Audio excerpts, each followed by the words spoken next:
পৃথিবীর সবচেয়ে বড় উষ্ণ মরুভূমি সাহারা প্রায় 9.2 মিলিয়ন বর্গ কিলোমিটার জুড়ে এটি বিস্তৃত, মানে পুরো আমেরিকা যুক্তরাষ্ট্রের সমান।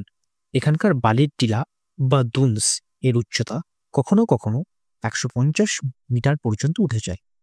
এটি একটি 50 তলা বিল্ডিং এর উচ্চতার সমান।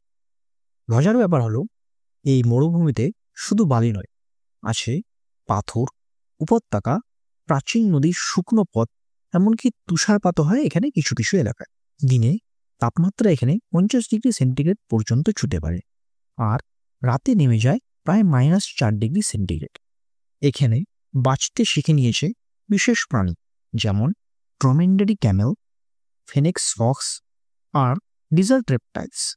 হাজার বছর আগে সাহারা সবুজ ছিল নদী, বন, নানা জনবসতি। জলবায়ু পরিবর্তনের কারণে ধীরে ধীরে এই অঞ্চল পরিণত হয় বিশাল মরুভূমিতে। এরকমই রহস্যময় গল্প জানতে আমাদের চ্যানেলকে সাবস্ক্রাইব করুন। ধন্যবাদ।